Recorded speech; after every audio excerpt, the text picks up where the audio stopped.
Ficoutie, welcome back to my channel, Made Between the Pages. My name is Taylor, and today we're going to be doing my mid-year freak out tag.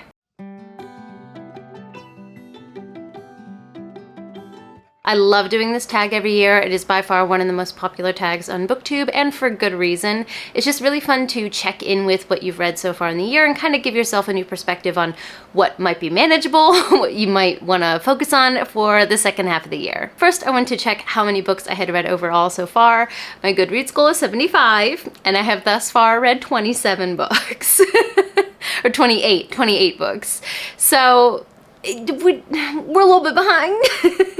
Don't know if we'll be able to catch up, but it's good to have that perspective and know like what my reading speed is really looking like. This has been a very interesting year for me. You know, we were settling into family life, getting back into the workforce, possibly moving across the world next year. There's just a lot going on. So it's good for me to be in tune with how my reading time is shifting and what I have available to me. There's ebbs and flows to how much you can read throughout the year, so we'll see if there's a bit of a flow later this year. Without further ado though, let's go ahead and get to the questions. Now for this one, I tried to give myself a couple of guidelines. I really tried not to use the same book for more than one answer. There are a couple times where I did do this where it was simply the only answer that I had. So there are a couple, exceptions to this, but I did try to not do that so often. The first question is the best book you've read so far.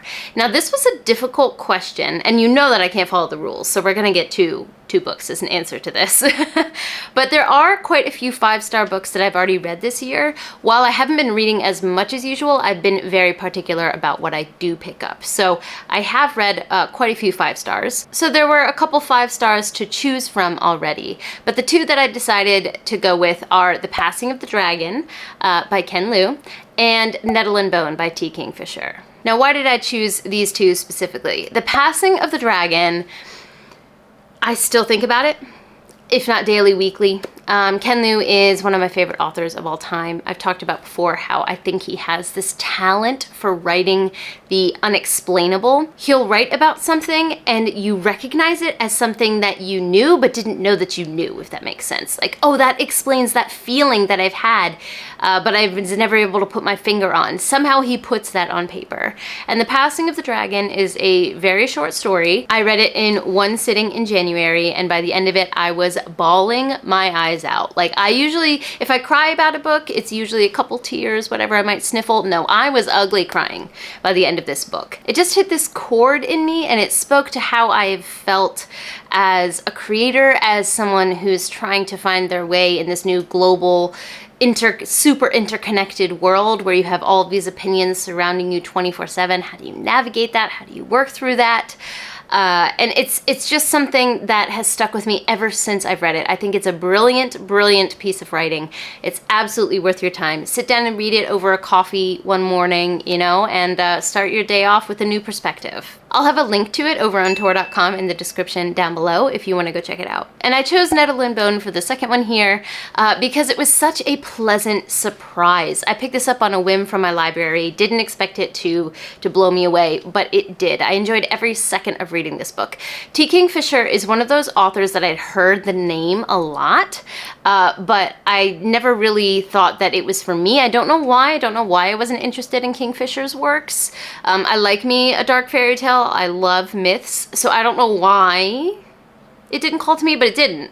And that was my loss, because Kingfisher is such an intentional writer. There's this like dry humor, like wit that go through the story that wouldn't be there if the words weren't so precisely chosen. Nettle and Bone also had this perfect balance of whimsy dark fairy tale and like a deeper thematic underbelly that like makes it settle in your heart and stay with you. So that balance was so beautifully struck. I thought it was a beautifully crafted piece of art. And because of that, I want to read Kingfisher's backlist eventually. I don't have this book physically, but I am dying to get like a pretty edition of it and maybe tab it up. I think this book would be fantastic for a reread. In the future, I feel like it would just hold up really well. And there's so many moments that I would love to tab. So yeah, one day I'm gonna have this beautiful, like, loved on version of this book. But for now, I wanna thank my Japanese library for having an English section and allowing people to request books, because whoever requested that book, you are my hero. Thank you for putting it in my world. Number 2 is the best sequel you've read so far this year. And for me, that is The Bitter Twins and The Poison Song. They're behind me here on the shelf. Is it worth it to move all my knickknacks to hold them up? That's the real question. The verdict was yes, but I may very well come to regret that because I had to pick up this little Totoro here. Let me see if I could. I probably have to move my head for it to focus on it. Come on now. So this is one of the little knickknacks, and I had balanced this little Makurokurosuke on his head, and it took a long time to get the exact right angle for this little guy not to roll off of his head between his ears there. And now that I've moved them, he's fallen off, so that's gonna be fun to set up again. The things I do for y'all. But it's worth it to show off these beautiful books. So the best sequels I've read so far are The Bitter Twins and The Poison Song, the second book and the third book respectively in the Winnowing Flame trilogy. The first one, The Ninth Reign, took over my TBR last year. I read it in December and it became my favorite book of the year. I actually have a video coming out soon. It might have come out before this. I'm not quite sure when we're going to release it, but I did a deep dive of this series with Aubrey over on Bookish Blackwell. Both of us adore the series. It's 5 stars for us. It's so good, so underrated. I am begging more people to read this. It has such an interesting premise. It's a genre blend between like sci-fi, a little dabble of horror, a little bit cosmic horror in there as well, and fantasy. Basically, we enter this world in the first book after these cyclical series of wars called reigns have ended. So after the 8th reign or the 8th war, the antagonist, the big baddies, seemingly disappeared. And the people on this planet believe that this cycle has ended. But has it? Will there be a 9th reign? Who's to say? We have all 3 main point of view characters, Noon, Tor, and Vintage. Noon is a fell witch, which is a type of witch that can leech the life out of another living thing and create this green winnow fire. And the second point of view, Tor, is an Eboran, which is kind of like an elvish-like creature, long life, elegant, elevated above the rest of the species. But his is a very unique perspective because his society is in decline because their tree god who gave them powers has died, and that's where we enter his story. And then the third one is Vintage, who is, I would die for Vintage. I would die for her. God, even talking about it makes me want to be back in this world. But Vintage is your like quirky, kind of researcher type. There are these giant things called behemoths that were left behind by said antagonists that I mentioned in these wars, these ruins of ships that they had. And around these behemoths, there's this really distorted, like contorted wildlife that grows crazily. It's like bulbous, it's like mushroomy, fungi-y, so it's very different type of nature. And she's researching these wilds, these areas around the behemoths and what could be causing it. So we follow these 3 different perspectives in this super interesting and unique world. It's unlike anything I've ever read before, and the choices that Williams makes in the second and the third installment, she's gonna keep you guessing. Like, you will not be able to guess what happens here at all. I would bet some serious money that you couldn't predict where this series goes. And she makes a lot of really unconventional choices for the fantasy genre that I really appreciated. Also, as a world-building nut, the world-building is fantastic, and she slowly expands the world that we're dealing with. So little by little, we get these like little pieces revealed to us, and because of the continual expansion, that little puzzle piece part of my mind that loves putting all of these, like this big picture together from the little tidbits we get, I got to do that through the whole series. So the second and the third installment were definitely my favorite sequels that I've read so far this year. Like I said, just talking about it makes me want to read it again. I'm begging more people to read it. Like, please pick up The Winnowing Flame. If at this point I have already released the deep dive, I'll make sure to have it linked down below, or even if I release it after, I'll go back and put it in the description of this video. The first part of that video is spoiler free, so you can watch that part if you hadn't read the books yet, but the second part is full spoilers, so just be ready for that. But if you are a fellow Winnowing Flame fan, let me know in the comments down below. We need to connect. We're stronger when we're together. Question number 3 is new release that you haven't read yet but want to from this year, and that's going to be the 5th book. Yes, 5th book in the Singing Hills cycle, The Brides of High Hill. I read the 3rd and 4th book in this series these past couple months, thoroughly enjoyed them, and plan to continue on. I kind of forgot about this series of novellas for a little while there, but I was remiss to do so. I'm very excited that my US library has them available on Libby, so I will be checking out this next one very soon. Number 4, most anticipated release for the second half of the year. I'm gonna be part of the crowd. Y'all can probably say it with me because this is a lot of fantasy people's answer to this question. Wind and Truth. Surprise! You can't see my Sanderson collection, my Cosmere collection, because it's one shelf above what you can see in frame, but I have all of the UK editions of the entire Cosmere, so it's not a surprise that I'm a Sanderson fan and a Cosmere fan, so I cannot wait to read the 5th book in the Stormlight Archive. It's gonna be the end of the first arc, and I don't know what we're gonna get. I'm excited. I can't wait. Yeah, definitely that book. I am so part of the hype. Number 5 is biggest disappointment. Now for me, this is gonna be Dragonflight by Anne McCaffrey. I have this very slow moving classic fantasy TBR that I started last year.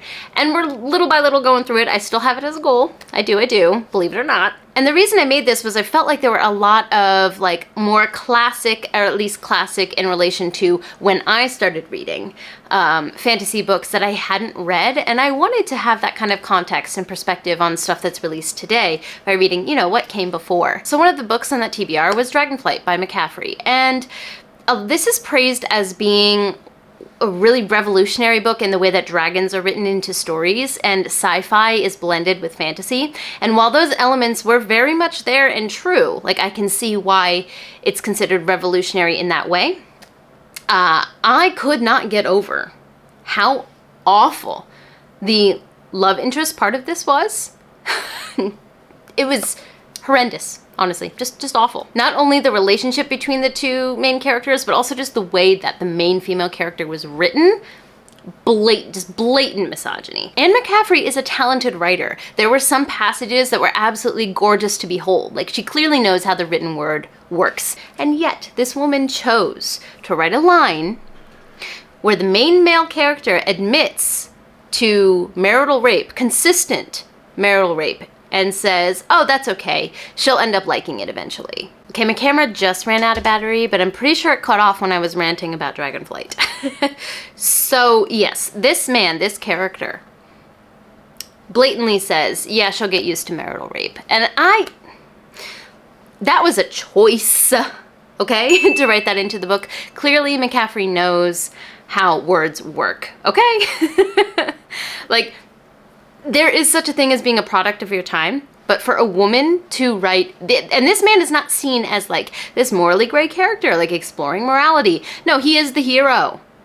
And we're expected to see him as the hero. It's clearly written that way. And so it's just, while the themes were there, everything else, the characterization, the way that they interacted with each other, infuriated me to no end. And I read this as part of a buddy read with Chris over on A Fictional Escapist and Luke over from Luke's Book Nook. Please go check them both out. I'll have them linked down below.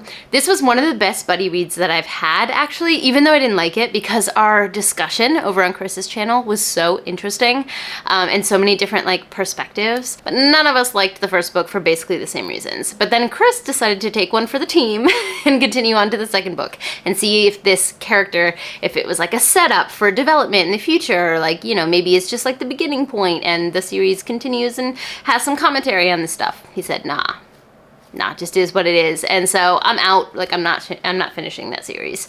So that was the biggest disappointment, because while I saw a lot of the things people talked about, I heard no one talk about this other aspect of the book, and I'm kind of shooketh by the crickets. I thought it would have bothered at least one or two other people. I don't know. Biggest disappointment, definitely Dragonflight. Biggest surprise. So for this one, again, I have 2 answers. No one's surprised by that. But the first one is A Dowry of Blood. This is another surprising 5-star for me. I thoroughly enjoyed this. It's got this purple, prosy, deep, rich language to it that really matches the setting. So this was originally a self-published book, and then she got traditionally published. But the story is from the perspective of the first bride of Dracula. And it's a novella, so I don't want to get too into it because of, you know, its length. I don't want to give anything away. But it's such a unique perspective on this story that we've heard time and time again, and I'd never seen anyone tell it through this kind of lens before. It's got this dark, unsettling, like, underbelly to it, and the book that I often mention in tandem with this one, in that it gave me similar kind of ooh feelings, is My Dark Vanessa. Very different stories, very different, you know, story structures and settings, but both of them don't shy away from showing what a truly toxic and dangerous relationship might feel like and look like to those that are in it. So fantastic book, definitely a huge surprise. And the second one is Fruits Basket and Another. This was a surprise because I didn't know that there was a spin-off Fruits Basket series. And as someone who is a die-hard Fruits Basket fan, I will love it until the day that I die. If you haven't read it, please do yourself a favor and do so. It's some of the best found family and character work I've read in my entire reading career. But as someone that's such a huge Fruits Basket fan, I had no idea that there was a spin-off series that was written in the early 2000s, put online. And then it became popular enough that it got a book version. So I read the first one of this, and it was like coming home in so many ways. I adored it. So this was also a great surprise, purely because I didn't know it existed. Now, the next one is favorite new author. It can be a debut author or someone new to you. I have 2 answers for this. Surprise, surprise. The first one is T. Kingfisher. I already kind of talked about why this is the case. I didn't think Kingfisher was for me for some strange, unexplainable reason, but now that I've read Nettle and Bone, I know that is not the case, so I plan to continue reading Kingfisher's works. And then the second one is Bo-young Kim, who wrote On the Origin of Species and Other Stories. She's a Korean author. This is a collection of sci-fi short stories that I read for one of my book clubs. And this has stuck with me. Like, it's slowly creeping up in star rating the more that I think about it, the more that I you know, marinate on it. And the writing style is one of those reasons. Kim does almost all of the exploration and world building through dialogue, not through exposition, which is something that is so unique and interesting. Also, there's so many thematic aspects of this, like in this collection specifically, about what is humanity, what makes someone human, where do we cross over those lines, like our transformative nature. We're very flexible in that way, and how what are the confines of being a human? That theme is explored so interestingly here. I love the way that Kim's brain works, so I would love to read her other stuff. Newest fictional crush is going to be Chen Lo from the Winnowing Flame trilogy. She is a character introduced in the later part of the series, so I don't want to go too much into it, just because I don't want to spoil who she is or how she is introduced or anything like that. But she has this giant, like, eagle tattoo on her neck, and she's just, like, very much my type. Newest favorite character. Now, this one was harder for me than I thought. But the 2 that came to my mind were actually huge surprises to me when I really sat down and thought about it. And the first one is Hoa from the Broken Earth trilogy. I don't, again, want to go too much into who that character is or what role they play in the story, because that's a very pivotal part of the series. But I will say, after finishing the series, Hoa stands out to me as a character that I really enjoyed. And the other one is Jezal. I know, I'm as shocked as the rest of you from the First Law trilogy. The first book, I did not like the first book that much, The Blade itself. I wasn't quite a hater, but I was like, I don't quite get the hype with the first book. And Jezal was the main reason why. I didn't give a shit about him. He was you know, there's 3 perspectives in that book. It's a very much like a plot where like there is no plot. It's very character based. And I did not care about Giselle. I didn't hate him. I didn't love him. And every time his chapters came up, I was like, get this man off of the page because I don't give a shit. But by the end of the series, I loved his character. Loved is not the right word. I was completely invested in his character. And every time his chapters came up, I was like, let's see what's going on. You know, like I'm as surprised as you.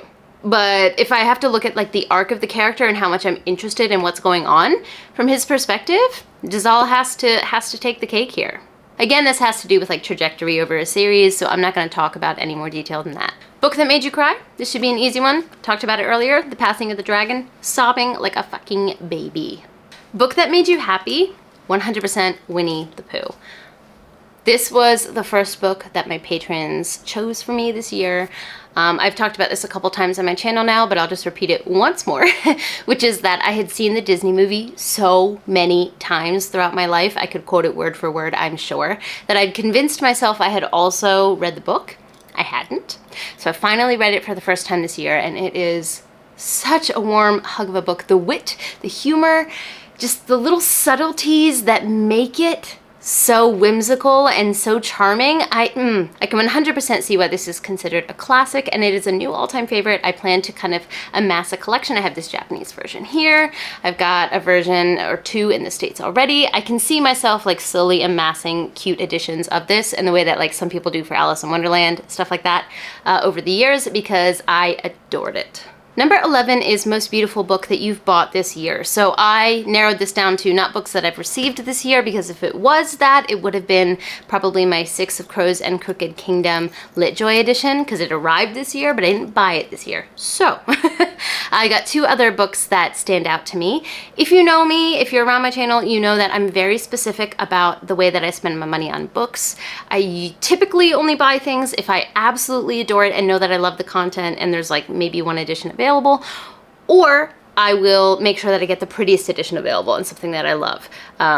As someone who kind of straddles living across the world, I can't be adding a whole bunch of stuff to my library without thinking about it. So I love pretty things.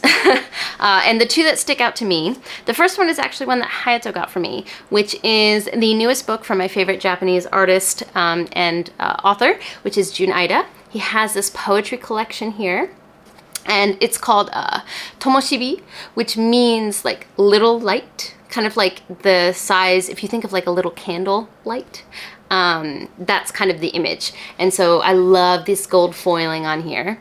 And then each poem has a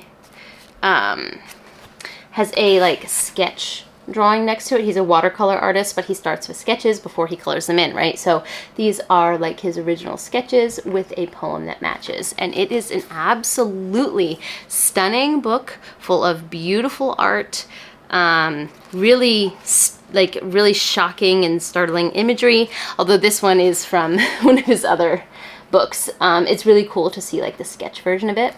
So this is an absolutely gorgeous book. And then the next one that sticks out to me is The Fall by Ryan Cahill. I'm holding this upside down. The slipcase is very pretty. I love the foiling, and I love that it has a quote on the spine. It also matches the slipcase for Of Blood and Fire. But the real stunner, and the reason that I say this is up there with the prettiest books I have and that I bought this year, is this art. Oh, damn, that glare. There's like, I don't know if you can see it, silver foiling. I think you can see it, silver foiling here. That just adds to the beauty. But this art is stunning. I'm obsessed with it. And then there's the back. But this front artwork is the one that really is the showstopper for me. This is the naked cloth-bound hardcover. Gigantic dragon on the back. Come on now. And then the end pages also have this beautiful art depicting the fall, like the big battle that we get in this novella. Here's the back.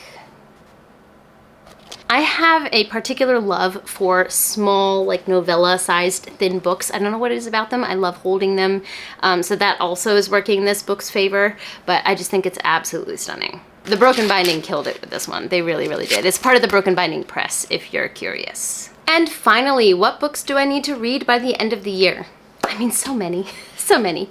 My goal really is to finish series. One of the main series I want to finish is The Bound and the Broken, the one that The Fall is from. So I have, I think, 3 or 4 more books in that series that I need to finish. I'm in the middle of Darkness and Light right now. I also, in the series finishing goal, want to finish the First Law World. So I have Best Served Cold, Red Country, and The Heroes. So I want to finish that world as well. I want to read Children of Memory, which you can see behind me here, the 3rd book in the Children of Time series. Also Locklands, which is over here in the corner, which you can't see, which is the 3rd book in the Founders trilogy. I want to finish the Kosuke Kindaichi series, which is like the Japanese version of Sherlock Holmes. My library here has those, and it's a series I really want to close out. I also want to read, I have Howl's Moving Castle here, one of my favorite books of all time. I want to read the sequel to that as well. I just have so many books that I need to finish by the end of the year, but I would say the overall arching answer to this is I want to finish series. That concludes my mid-year freakout tag. Like I said, I love doing this every year, so let me know in the comments down below some of the answers to the tag for yourself, or any responses that you have to what I said. Would love to chat with you guys. Don't forget to like, subscribe, and click that bell. I'd love to have you as part of this community, and I appreciate it. But for now, I'm gonna head out. Jane!